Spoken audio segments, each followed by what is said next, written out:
الحميد أعوذ بالله من الشيطان الرجيم بسم الله الرحمن الرحيم الحج أشهر معلومات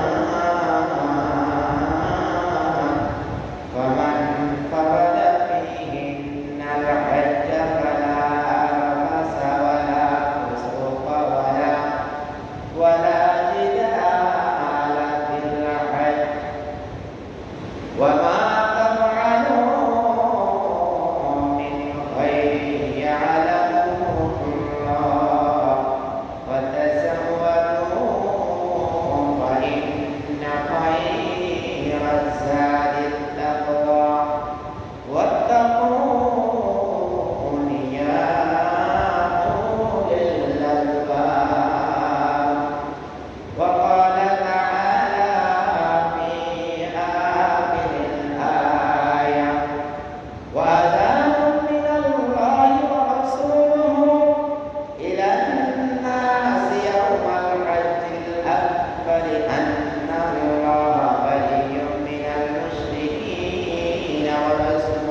কেরাম, সম্মানিত ওলামায়ে কেরাম, সম্মানিত মুফতিয়ানে আযম, আমার সম্মানিত যুবক ভাইরা, পর্দার আড়ালে অবস্থানরত আমার সম্মানিত মা ও বোনেরা, আসসালামু আলাইকুম ওয়া রাহমাতুল্লাহি ওয়া বারাকাতুহু। আল্লাহ তাবারক ওয়া তাআলা এর পবিত্র মহান রাজ দরবারে অগণিত অসংখ্য শুকরিয়া যে এই দুনিয়ার কত চক্র আমাদের এই বাংলাদেশকে বর্তমান কাশ্মীরের মতো, ফিলিস্তিনের মতো করতেছে, এসে বহু চেষ্টা করেছে, কিন্তু আল্লাহ তাআলা আমাদেরকে এদিক সেদিক, এদিক থেকে হোক, ওই দিক থেকে হোক, ওই দিক থেকে হোক, সেই দিক থেকেই হোক, তিনি আমাদেরকে হেফাজত করেছেন। এই জন্য আমরা কালিমাতুল শুকর আদায় করি আলহামদুলিল্লাহ। সবার আগে মসজিদে আসার এবং বসার তৌফিক দান করেছেন, এই জন্য আবার কালিমাতুল শুকর আদায় করি আলহামদুলিল্লাহ। ভাইরা আমার, বিশ্বনবী মুহাম্মদ সাল্লাল্লাহু আলাইহি ওয়াসাল্লাম প্রতি হাজারো কোটি দরুদ ও সালাম আমাদের পক্ষ থেকে আমরা জানাই, আমরা সবাই পড়ে দিচ্ছি সাল্লাল্লাহু আলাইহি ওয়াসাল্লাম। ভাইরা আমার, আজকে পুরো দুনিয়ায় যত মানুষ হক এবং হকের পক্ষে থাকার কারণে আজ বিভিন্ন বিপদে মুসিবতে জর্জরিত, আল্লাহ তাআলা সবার জন্য সাহায্যকারী হাদি প্রেরণ করুন, আমরা বলি আমিন। ভাইরা আমার, আজকের এই মাস হলো কি? রমজানের পরে শাওয়াল, শাওয়ালের পরে রমজান, রমজানের পরে শাওয়াল, শাওয়ালের পরে জিলকাদ, জিলকাদ, তারপরে যুলহিজ্জা। এখন হলো আমাদের যুলকাদ। যুলকাদ মাস হলো হজের মাস। জিলহজ মাস তো ডাইরেক্ট হজ তামাম শুরু হয়ে যায়, কিন্তু হজের লোকেরা এই মাস থেকে হজে যাওয়া শুরু করে। অনেকে আছে 1 মাস, 2 মাস, 3 মাস থাকবে হজের জন্য, তারা এই মাসের প্রথম দিয়ে আরো আগেই অনেকেই চলে গেছে মক্কা। কারণ তারা মক্কায় তো সারা মঙ্গলবার আর বৃহস্পতিবার আর শুক্র জুমাবারে তো কি মক্কায় যাবে না, একবারে তো জীবনের জন্য একবার, কেউ আছে 3 মাসের জন্য এক সফর। এই জন্য শাওয়াল, জিলকাদ, জিলহজ এই 3 মাস হলো হজের মাস। রমজানের পরে কি শাওয়াল, জিলকাদা, জিলহিজ্জা এই 3 মাস হলো হজের মাস। তো এখন আমরা বরাবর হজের মাসে আছি, হ্যাঁ, হজের মাসে আছি। এই যে এই দিক থেকে আল্লাহ তাআলা বলেছেন পবিত্র কোরআনে সূরা বাকারার 197 আয়াতে আল্লাহ তাআলা ইরশাদ করেন, আউযু বিল্লাহি মিনাশ শাইতানির রাজীম, বিসমিল্লাহির রাহমানির রাহিম। আল-হাজ্জু আশহুরুম মা'লুমাত, ওয়া মান ফারাদা ফীহিন্নাল হাজ্জা ফালা রাফাথা ওয়ালা ফুসুকা ওয়ালা জিদালা ফিল হাজ্জ। আল্লাহ তাআলা ইরশাদ করেন, আল-হাজ্জু হজ, হজের জন্য রয়েছে আশহুরুম মা'লুমাত নির্দিষ্ট জানা কয়েকটা মাস, কয়েকটা মাস রয়েছে। সেই কোরআনের কয়েকটা মাস রয়েছে। আশহুরুন, শাহরুন অর্থ মাস, 1 বছর, শাহরুন অর্থ মাস, যেটা 1 বছর। আর আল্লাহ তাআলা এখানে বহু বছর ব্যবহার করেছেন। আল্লাহ বলেছেন আশহুর, হ্যাঁ, মাস, কতগুলো মাস রয়েছে। মা'লুমাত, যেই মাসগুলো সবাই জানে, সবাই অবগত। ফামান ফারাদা ফীহিন্নাল হাজ্জা, সুতরাং এই মাসগুলোতে যার উপরে হজ ফরজ হয়েছে, এই মাসগুলোতে যার উপরে হজ ফরজ হয়েছে, ফালা রাফাসা ওয়ালা ফুসুকা, সেই যাতে কোনো অশ্লীল কাজ না করে। এই হজের ফরজ হয়েছে, হজের নিয়ত করে এবং হজের জন্য সে ইহরামও বেঁধেছে। এই হজের জন্য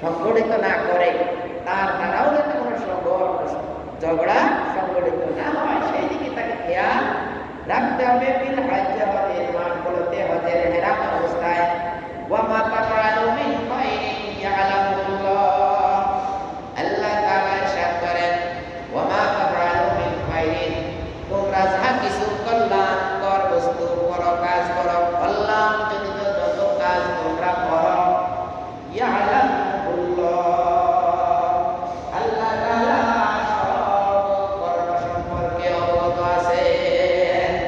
ওয়া তাযাওয়াদু, তোমরা পথ খরচ গ্রহণ করো, পথ খরচগুলো সংগ্রহ করো, প্রস্তুতি নাও। আমি আগে বলেছিলাম যে আগের দিনে মানুষ কি করত, 5-6 মাস আগেই পথ দিত, কারণ কাজে আস্তে আস্তে আস্তে আস্তে যায়, তারপর এই যে 6-7 মাস সামনে নিয়ে কি পথ দিত মানুষ। আর বর্তমানে তো বিমানে 6 ঘন্টার মাথায় যায় না, এক দেশ থেকে আরেক জায়গায় 6 ঘন্টা, 8 ঘন্টা, 12 ঘন্টা, 13 ঘন্টা অথবা 14-15 ঘন্টার মধ্যে কি যেন আমেরিকা থেকে আসতে হতে দেরি। এইভাবে বাংলাদেশ থেকে যাইতে লাগে সর্বোচ্চ 6 ঘন্টা, আরো কমও লাগে। এইভাবে আল্লাহ তাআলা বলেন সেখানে তোমরা থাকবে, সেখানে তোমরা পড়বে, সব কিছু তোমরা কি করো, তোমরা সব কিছুকে তোমরা ভালোভাবে পরিপাটি করে গুছিয়ে গাছিয়ে লাও পাইনা পায়রা জালিন তাকওয়া, সবচেয়ে সুন্দর প্রস্তুতি হলো তাকওয়া, আল্লাহ তাআলা ভীতি। আল্লাহ তাআলাকে যে ব্যক্তি ভয় করে তার সব কিছু সার্থক, আর যে ব্যক্তি আল্লাহ তাআলাকে ভয় করে না তার সব কিছু বৃথা। এবার প্রতিটি কর্মে আপনি যদি আল্লাহ তাআলাকে ভয় করেন, আল্লাহ তাআলা বলেন ফাইন্না খায়রা যাতিত তাকওয়া, আল্লাহ তাআলাকে তুমি প্রতিটি কর্মে ভয় করো কিনা, আল্লাহ তাআলা সেই জিনিসটাই তোমার কাছ থেকে আশা করছেন। আল্লাহ তাআলা তাই বলছেন যে তুমি দুনিয়ার যত কিছুই, দুনিয়ার জন্য, আখিরাতের জন্য, হজের জন্য যত কিছু তুমি কি করবা, জোগাড় করবে, প্রস্তুতি নিবে। এই সব প্রস্তুতির মধ্যে ফাইন্না খায়রা যাতিত তাকওয়া, তাকওয়া হলো সবচেয়ে উত্তম প্রস্তুতি। যার কাছে তাকওয়া নাই তার সব প্রস্তুতির কোনো মূল্য আল্লাহর কাছে নাই। ভাইরা আমার, আল্লাহ তাআলা সূরা তাওবার 3 নম্বর আয়াতে আল্লাহ তাআলা ইরশাদ করেন ওয়া আযানুম মিনাল্লাহি ওয়া রাসূলুহু ইলান নাস ইয়াওমাল হাজ্জিল আকবার আন্নাল্লাহা বারিউম মিনাল মুশরিকিনা ওয়া রাসূলুহু। সেই মক্কার লোকেরা রাসূল আকরাম সাল্লাল্লাহু আলাইহি সাল্লামের সাথে সন্ধি করেছে, কি সন্ধি চুক্তি করেছে, যে সন্ধি চুক্তিগুলো মুসলমানদের পক্ষে ছিল না, সবগুলো ছিল কি তাদের পক্ষে। তারা বিভিন্ন প্রকারের সন্ধি চুক্তি করেছিল, যে চুক্তিগুলো আল্লাহ তাআলার পক্ষ নাই, আল্লাহ রাসূলের পক্ষ নাই। এই জন্য তারা তাদের চুক্তি অনুযায়ী মুসলমানদেরকে হজ করতে আসতে দিবে না, এই সেই কত কথা। তখন আল্লাহ তাআলা বলেন ওয়া আযানু মিনাল্লাহি ওয়া রাসূলিহি, আল্লাহ তাআলা তার রাসূলের পক্ষ থেকে আপনি ঘোষণা করে দেন, আযান দিয়ে দেন, ঘোষণা দিয়ে দেন ইলান নাস, মানুষের নিকট, মানুষের মধ্য থেকে মানুষের দিকে, ইয়াউমুল হাজ্জিল আকবার, বড় হজের দিবসে, আন্নাল্লাহা, বড় হজের দিবসে হে রাসূল আপনি কি করেন, মানুষের মাঝে ঘোষণা করে দেন আন্নাল্লাহা বারিউম মিনাল মুশরিকিনা ওয়া রাসূলুহু, আল্লাহ এবং তার রাসূল মুশরিকদের থেকে মুক্ত, তাদের সাথে আর কোনো চুক্তির কোনো কাজ নাই। বারিউন বারাআতুন মানে আজ থেকে আল্লাহ তাআলা এবং রাসূল সাল্লাল্লাহু আলাইহি ওয়াসাল্লামের পক্ষ থেকে কাফেরদের সাথে কোনো চুক্তি নাই, সব বাদ। আল্লাহ তাআলা বলেন যদি তোমরা তাওবা করো, কি যদি তোমরা তাওবা করো, তাহলে তোমাদের জন্য হবে অতি উত্তম। কি খেয়াল করেন, হজ করতে যাবে আর আল্লাহকে তাওবা করো, কিসে থেকে তাওবা করবে? হজ করতে যাবে, তাওবা করবে কিসের থেকে? আল্লাহ তাআলা ভালো করে জানেন এই দুনিয়ার মানুষ কোরআনের কিছু অংশ মানবে আর কিছু অংশ মানে না। আমার স্বার্থ বিরোধী হলেই আমি আর কিছুই মানি না, আমি কিছু বুঝিও না। সূরা হুদের 91 নম্বর আয়াতে আল্লাহ তাআলা বলেন, এই জনপদের লোকেরা হুদ আলাইহিস সালামকে বলেছে, ও হুদ, তুমি কি বলো, আমরা কিছুই বুঝি না। অথচ হুদ আলাইহিস সালাম তাদের মাতৃভাষায় বলতেছে, যাই বলে দেখেন সূরা হুদের 91 নম্বর আয়াত, হুদ তুমি কি বলো, আমরা তো কিছু বুঝি না, হ্যাঁ আমাদের বুঝে আসে না। তো কি হলো তাহলে?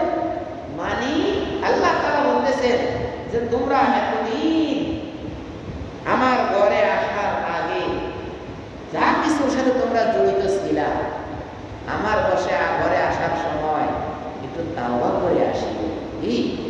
একটু তাওবা করে আসিও, নাহলে আমার এই ঘরে আসার আর কোনো ফায়দা তোমার নাই। আল্লাহ তাআলা বলেন,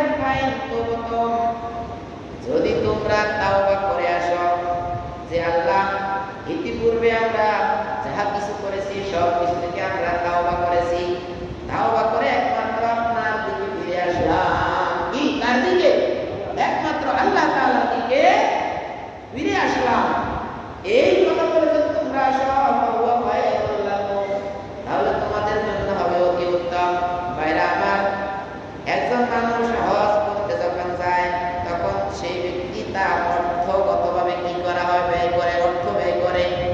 একটা হলো আর্থিক কষ্ট, আর একটা হলো এই কর্মের দেশে, সেই আরব দেশে গাড়ি থেকে উঠলো আর নামলো। একবার কি বলছিল, আমি গাড়ি থেকে উঠলাম আর নামলাম, এই যে উঠা নামা, এর ভিতরে যে হিট, হজ করে আসার পরে ওজন দিয়ে দেখি 12 কেজি আমার শরীরের গোশত নাই। অনেক দিন আগে, একবার 1-1.5 বছর আগে তার এই কথাটা আমি শুনছি একটা ওয়াজের মধ্যে, যে আপনার উঠা নামা করে, গাড়িতে উঠে আর গাড়ি থেকে নামে, তারপরে কি এসিওয়ালা মসজিদে ঢুকে যায়। এই যে সামান্য ক্রসিং, আসলে কি যারা বিদেশ গেছেন, আরব দেশে আরব আরব অঞ্চলে যারা গেছেন, তারা জানেন এখানের গরম কাকে বলে। আমি গিয়েছি, আমি জানি। বিকেলে বাইরে হয়েছি, বিকেলে আসরের শেষ টাইম, বাইরে হওয়ার পরে আমার জামা ভিজে, গেঞ্জি ভিজে, পায়জামা ভিজে, ওই যে নিচ দিয়ে মানে পড়তেছে। সামান্য একটু বাইরে দিয়ে হাঁটলেন, তাহলে কি হলো? এই দেশে তুমি যাবে, তোমার কত অর্থ খরচ হবে, তোমার শারীরিক কত কষ্ট হবে। এই জন্য বলা হয়েছে হজ হলো শারীরিক এবং আর্থিক, এই দুইটা। যাকাত হলো শুধু অর্থ খরচ, শারীরিক তেমন কিছু লাগে না, আমার অন্য লোক দিয়ে দেওয়া যায়। আমার কর্মচারীরা দিয়ে আমি বললাম যে তুমি 1 লক্ষ টাকা মানুষকে দিয়ে দাও, মূল কি মালিক যাওয়া লাগে না। কিন্তু হজের ক্ষেত্রে ব্যক্তি নিজে এবং তার অর্থ দুইটাই খরচ। এই জন্য আল্লাহ তাআলা বলেন, ভাই যদি তোমরা কি করবে, যাহা কিছু করেছ তোমার নিজের অঞ্চলে, তোমার মতো করে, তুমি তোমার মতো করে যা কিছু করেছ, কোরআন বিরোধী, হাদিস বিরোধী, আল্লাহ বিরোধী, রাসূল বিরোধী, যত কিছু তুমি করেছ, আমার ঘরে আসবার সময় যদি তুমি ফায়দা কুড়িয়ে নিতে চাও, তাহলে একটু তাওবা করে আসো।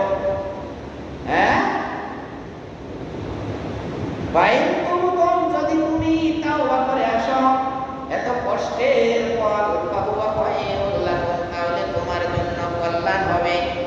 আর যদি তাওবা করে না আসো, তাহলে তুমি তোমার যে পূর্বের যে ধর্মের উপরে তুমি আসো, তুমি যে ধর্মের উপরে আছো, যে ধর্ম কিরকম?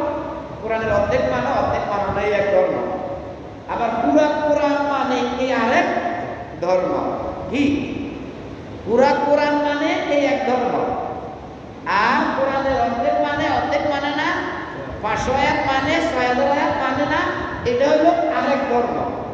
তুমি যে ধর্মের উপরে আছো, সেই ধর্ম থেকে আমার এই ঘর, আমার এই রাজ্যে যদি তুমি আসো, আমার এই রোম, আমার এই পবিত্র জায়গায় যদি তুমি আসো, তাহলে তুমি কি করো? তাওবা করে আসিও। তাওবা খায়রুল লাকুম, এই তাওবাটা তোমার জন্য হবে অতি উত্তম। তোমার অর্থ কাজে লাগলো, তোমার শরীরটাও কাজে লাগলো। আর যদি তুমি তাওবা করে না আসো, তাহলে আল্লাহ তাআলা বলেন ওয়া ইন তাওয়াল্লাইতুম, যদি তুমি মুখ ফিরিয়ে নাও। কি? যদি তুমি তোমার অহংকারের জন্য, তোমার অহংকারের লোভে, তুমি দুনিয়া পাওয়ার আশায়, তোমার ক্ষমতা, তুমি অমুক, তুমি তমুক, তুমি কি লিয়াকত আলী, কি বুঝাই না? আমাকে এলাকার কোনো লিয়াকত আলী থাকলে আমার মনে আমার রাগ করি একটা অবস্থায়। লিয়াকত আলী মানে কি? অনেক বড়। হ্যাঁ, এইভাবে আপনার বড় বড়, আপনি অনেক কিছু, হ্যাঁ, আপনার জন্য কত আয়োজন আর কত প্রয়োজন। তাই তো কবি বলেছেন, এত আয়োজন, এত প্রয়োজন, এত আয়োজন, এত প্রয়োজন, কিছুই বন্ধু থাকবে না, আজ মরিলে কালকে তোমার খবর কেউ রাখবে না রে, খবর কেউ রাখবে না। আজকে তোমার কত আয়োজন, আজকে তোমার কত প্রয়োজন, একটু করে দেখো, তোমার কালকে খবর কেউ রাখবে না রে। আল্লাহ তাআলা বলেন ওয়া ইন তাওয়াল্লাইতুম, যদি তোমার ঘাড়ে একটু বাঁকা থাকে, ওই বাঁকার কারণে তুমি তোমার ঘাড় বাঁকা করে আল্লাহ তাআলার দিক থেকে মুখ ফিরিয়ে নিয়েছো, এই যদি হয়, ফাআলাম ওর রাসূল, আপনি তাদেরকে বলে দেন আন্নাকুম গায়রু মুজিজিল্লাহ, তোমার মতোই কাসরা মাসরা আল্লাহ তাআলার কোন, আল্লাহ তাআলাকে তুমি অক্ষম করে দিতে পারবে না। কি ভাই, আমি আপনাদেরকে বলি না, রাসূলের পিছনে নামাজ পড়ে যদি কেউ যদি বেহেশতে যেতে না পারে, আমার মতে কাসরার পিছনে নামাজ পড়ে আপনি বেহেশতে চলে যাবেন। ও আল্লাহ ভাই, আল্লাহ রাসূলের মোকাবিলায় আমি কাসরাও না ভাই, মোহলা কাসরাও আরো ভালো। আপনারা হয়তো মূল্যবান থাকতে পারেন, আরো অনেক দামি থাকতে পারেন, আমি আমাকে কিছুই দেখি না, আমি দেখি যে আমি ময়লা কাসরার মতো। কথা বুঝছেন? আমি আমার কিছুই দেখি না। এই জন্য আল্লাহ তাআলা বলেন ওয়া ইন তাওয়াল্লাইতুম, যদি তুমি ঘাড় বাঁকা করে যদি তুমি অন্যদিকে ফিরে যাও, আলামু, তবে জেনে রাখো আন্নাকুম গায়রু মুজিজিল্লাহ। এই সব কথাগুলো সূরা তাওবার 3 নম্বর আয়াতে আল্লাহ তাআলা বলেছেন। যান সূরা তাওবার 3 নম্বর আয়াত খুলে দেখেন, আল্লাহ বলেছেন যদি তুমি মুখ ফিরিয়ে নাও, তাহলে জেনে রাখো আন্নাকুম গায়রু মুজিজিল্লাহ, তুমি আল্লাহ তাআলার কোনো ক্ষতি সাধন করিতে পারিবে না। এইভাবে আল্লাহ তাআলা বলেন গায়রু মুজিজিল্লাহ, কোনো ক্ষতি করতে পারবে না, আল্লাহ তাআলাকে কোনো অক্ষম করে দিতে পারবে না। তোমার মতো এরকম লক্ষ বনি আদম যদি আল্লাহর ঘরকে তাওয়াফ না করে, কোনো সমস্যা নাই। এমন উদ্ধৃতি, এমন কথাও এসেছে, যারা দেখছে যে ঝড় তুফান বৃষ্টির কারণে কোন লোক কাবা ঘরের চত্বরে একজনও ছিল না, তখন দূর থেকে দেখা গেছে সাপ, বড় বড় সাপেরা কাবা ঘরে চক্কর দিতেছে। সুবহানাল্লাহ, সুবহানাল্লাহ, সুবহানাল্লাহ। ভাই, কাবা ঘর খালি নাই, কাবা ঘরের চক্কর খালি নাই। যখন ঝড় তুফানে মানুষ নাই, তখন দেখা গেছে উদ্ধৃতি আছে এরকম যে আপনি হয়তো খোঁজ করেন, দেখেন পাইবেন এই কথাটা, যে সাপ আল্লাহর ঘরের চারদিকে সামরা কি তাওয়াফ করতেছে। জড়কুমার সাপের তো কোনো ক্ষতি নাই, জড়কুমারের সাপ আরো না আছে, কি সাপ আরো না আছে। জড়কুমার ছুটলে এরা মনে করে ঈদের উপরে জুম্মা নাকি শুক্রবার, না শুক্রবার বলবেন না, ঈদের উপরে কি জুম্মা এদের। এই জন্য আল্লাহ তাআলা বলেন আন্নাকুম গায়রু মুজিজিল্লাহ, আল্লাহ তাআলা কোন কাজকে তোমার মতো বনি আদম অক্ষম করতে পারবে না। আল্লাহ তাআলা বলেন ওয়াবাশশিরিল লাযিনা কাফারু বিআযাবিন আলীম, যারা আল্লাহ তাআলা ঘরের দিকে, মহান ঘরের দিকে আসার সময় তাওবা করে না, ইস্তিগফার করে না, ফিরে আসে না, আল্লাহর কাছে তাওবা করে না যে আল্লাহ আপনি যত কিছু নাযিল করেছেন আমি সব কিছুর সাথে আমি একমত, আপনার পবিত্র কোরআনে যত কথা আছে সব কথার সাথে আমি একমত। এই হলো কি তাওবা। আর তাওবা তো বিশরঈ আন্নাদামু আলাল মাসিয়াতি মিন হাইসু মাসিয়াতুন মা আযমি আল্লাহ ইয়াউদা ইলাইহা ইযা কাদার আলাইহা। শরহে মাওয়াকিফে আকায়েদের কিতাব লেখা আছে আর তাওবা তো বিশরঈ, শরীয়তে তাওবা হলো আন্নাদামু আলাল মাসিয়াতি, আপনি যেই পাপ সেই পাপ থেকে আপনি অনুতপ্ত হলেন। আন্নাদামু আলাল মাসিয়াতি মিন হাইসু হিয়া মাসিয়াতুন, যে দৃষ্টিকোণ থেকে সেটা পাপ, দৃষ্টিকোণ মানে আল্লাহ এবং তার রাসূল বলেছে আপনি মদ খাবেন না, সুদ খাবেন না, হারাম খাবেন না, ঘুষ খাবেন না, কি অপরাধ খাবেন না, চুরি করবেন না, জেনা করবেন না, ব্যভিচার করবেন না। এই সব দিকগুলো আল্লাহ তাআলা নাপাক করেছে, হারাম করেছে, সেই দৃষ্টিকোণ থেকে নাপাক।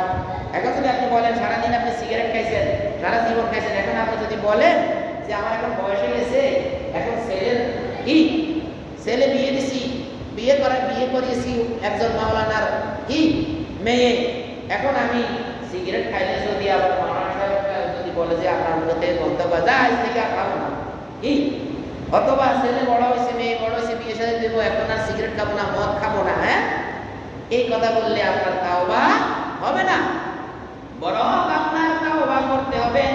আল্লাহ তাআলার পক্ষ থেকে এই জিনিসটাকে হারাম করেছেন, হ্যাঁ। আত-তাওবাতু ফিশ-শারঈ আন্নাদামু আলাল মাসিয়াতি মিন হাইসু হিয়া মাসিয়াতুন, সেই দৃষ্টিকোণ থেকে সেটা পাপ, আল্লাহ তাআলা হারাম করেছে, তাই আমিও হারাম গ্রহণ মানে করব না, মানে আল্লাহ তাআলার এই আদেশকে আমি গ্রহণ করেছি, এই হারামকে আমি গ্রহণ করব না। তারপর আল্লাহ তাআলা বলেন, তারপরে ওই সংজ্ঞায় তাওবার সংজ্ঞা হলো মিন হাইসু হিয়া মাসিয়াতুন মা আযমি আল্লাহ ইয়াউদা ইলাইহা, ওই পাপ কাজের জন্য আজমাত আপনি দৃঢ় প্রতিজ্ঞা করবেন আল্লাহ ইয়াউদা ইলাইহা, সেই পাপ কাজে আমি আর ফিরে যাব না। ইযা কাদারা আলাইহা, যখন সক্ষম হয়, যখন সক্ষম থাকে তখন তাওবা করতে হবে। সারা জীবন জিনা ব্যভিচার করলেন, হ্যাঁ, আর এখন আপনি বৃদ্ধ হয়ে গেছেন, এখন যদি আপনি তাওবা করেন এই তাওবা গ্রহণযোগ্য হবে না। সারা জীবন আপনি মানুষের করে চুরি করছেন, একবার মায়ের কাছে পড়ে হাত পা ভেঙে গেছে, এখন আর কাছে উঠতে পারেন না, এখন তাওবা করে লাভ। তাওবা করতে হবে যখন আপনি কাছে উঠতে পারেন। আপনি আগে চাকরি করছেন, চাকরির বেলায় শেষ দিনও ঘুষ খাইছেন, হারাম খাইছেন, যে শেষ স্বাক্ষর দিচ্ছেন কি ঘুষের উপরে, আর এখন আপনি রিটায়ার্ড হয়ে গেছেন, এখন ঘুষও খান না, চাকরিও নাই, কেউ ঘুষ দেয়ও না। এই সময় তাওবা করলে আপনার তাওবা কবুল হবে না, বরং তাওবা করা লাগবে রানির অবস্থায়, যখন আপনি ঘুষ খাইতে পারি। এই রানির অবস্থা যদি আপনি তাওবা করেন, আল্লাহ তাআলা আপনার তাওবা কবুল করতে পারেন, কোনো সমস্যা নাই। বাইরে আমার রাসূল আকরাম সাল্লাল্লাহু আলাইহি সাল্লাম বলেছেন বুনিয়াল ইসলামু আলা খামসিন, ইসলামের হলো 5টা ভিত্তির উপরে, 5টা খুঁটির উপরে ইসলাম প্রাথমিক প্রতিষ্ঠিত। শাহাদাতু আল্লা ইলাহা ইল্লাল্লাহ ওয়া আন্না মুহাম্মাদুর রাসূলুল্লাহ, প্রথমটা হলো লা ইলাহা ইল্লাল্লাহ মুহাম্মাদুর রাসূলুল্লাহ, দ্বিতীয়টা হলো ইকামাতুস সালাত, তৃতীয়টা হলো ইতাউস যাকাত, চতুর্থটা হলো ওয়াসাউমে রমাদান, পঞ্চমটা হলো হাজ্জুল বাইতি মান ইসতাতা আলাইহি সাবিলা। আজকের এই হজের মাস, হজের দিন, রাসূলুল্লাহ সাল্লাল্লাহু আলাইহি ওয়াসাল্লাম বলেছেন ইসলামের 5টি ভিত্তির মধ্যে এই হজ হলো একটি গুরুত্বপূর্ণ ভিত্তি। এই হজের মধ্যে অর্থ এবং শরীর দুইটাই যায়। রাসূল আকরাম সাল্লাল্লাহু আলাইহি ওয়াসাল্লাম বলেছেন, আন আবি হুরায়রা রাদিয়াল্লাহু তাআলা আনহু قال خطبنا رسول الله সাল্লাল্লাহু আলাইহি ওয়াসাল্লাম, আমাদের মাঝে রাসূল সাল্লাল্লাহু আলাইহি ওয়াসাল্লাম বক্তব্য দিচ্ছেন। فقال তিনি বলছেন, ইয়া আইয়ুহান নাস, হে মানুষেরা, قد فرض عليكم الحج فحجوا, তোমাদের উপরে আল্লাহ তাআলা হজকে ফরজ করে দিয়েছেন। ফাহাজ্জু, সুতরাং তোমরা হজ করো। ফাকাল রাজুলুন আকুল্লাহা ইয়া রাসূলুল্লাহ, এক ব্যক্তি উঠে বলে, হে রাসূল, এটা কি প্রতি বছর নাকি এক বছর? এই কথাটা সে তিনবার পর্যন্ত বলেছেন। রাসূল সাল্লাল্লাহু আলাইহি ওয়াসাল্লাম কি করলেন? মাসাকাতা, রাসূল সাল্লাল্লাহু আলাইহি ওয়াসাল্লাম চুপ করে রইলেন, কারণ তিনি জানেন আমার এই মুখ দিয়ে কিছু বললে আল্লাহ তাআলা সেটা গ্রহণ করে নেবেন। কি আর কিছুক্ষণ পরেই আল্লাহ তাআলা সেই রাসূল সাল্লাল্লাহু আলাইহি ওয়াসাল্লামকে জানিয়ে দিলেন, না, মাত্র একবার পড়লেই চলে, কারণ হজের জায়গা হলো একটা। কি হজের জায়গা হলো একটা জায়গা হওয়ার কারণে এই হজ জীবনে একবার ফরজ। আর আমাদের সালাত 5 জায়গায়, দৈনিক 5 জায়গায় 5 বার, দৈনিক 5 বার ঘুরে আসে, দৈনিক 5 বার ঘুরে আসে। এছাড়াও নামাজ, আপনি আল্লাহর সব বিধানের পিছনে একটা সৌন্দর্যতা আছে। নামাজ আপনি ঘর থেকে এসে করতে পারেন তা কাছাকাছি, কিন্তু প্রতি বছর যদি কার উপর হজ ফরজ করতো, তাহলে হজ ফরজ আদায় না করলে সে তো কি জাহান্নামে যাওয়া লাগতো। এই যে প্রতি বছর কি একজন মানুষের চীন থেকে যাওয়া, জাপান থেকে যাওয়া, বাংলাদেশ থেকে প্রতি বছর হজে যাওয়া কি সম্ভব? হ্যাঁ, সম্ভব না বাইরা। এই জন্য রাসূল বললেন, এইভাবে তিনবার বললো, হে রাসূল, এটা কি এই বছর এক বছরেই নাকি প্রত্যেক বছর হজ করতে হবে? وقال رسول الله صلى الله عليه وسلم, রাসূল সাল্লাল্লাহু আলাইহি ওয়াসাল্লাম তখন বললেন, লাউ কুলতু নাআম লা ওয়াজাবাতান, লা ওয়াজাবা, যদি আমি হ্যাঁ বলতাম তাহলে কি প্রতি বছরই তোমাকে হজ, মানুষের উপর হজ ফরজ হয়ে যেত। তাহলে দেখেন, এই রাসূল হ্যাঁ বললে ফরজ হয়ে যায়, না বললে হারাম হয়ে যায়। সেই রাসূলকে আমরা, আমাদের জন্য বলা হয়েছে, লাকাদ কানা লাকুম ফি রাসূলিল্লাহি উসওয়াতুন হাসানা, তোমাদের সেই রাসূল, যে রাসূল হ্যাঁ বললে শরীয়তে ফরজ হয়ে যায়, যে রাসূল না বললে শরীয়তে হারাম হয়ে যায়, সেই রাসূলকে বলা হয়েছে তোমরা সেই রাসূল হলো তোমাদের উত্তম আদর্শ। সেই আদর্শ আমরা, রাসূলকে আদর্শ আমরা না মানি, আমরা বিভিন্ন জায়গায় আমরা দাঁড়িয়ে বলি অমুকের আদর্শকে আমরা প্রতিষ্ঠিত করব জীবন দিয়ে। আহারে আদর্শ, আহারে মানুষ, আহারে মুসলমান, আহারে ঈমান, আহারে জান্নাত, আহারে জাহান্নাম। কার জন্য আল্লাহ জান্নাত বানাইছে, কার জন্য জাহান্নাম বানাইছে, আজও আমরা জানলাম না। সামান্য দুনিয়ার কিছুর জন্য, দুনিয়ার সামান্য কিছুর জন্য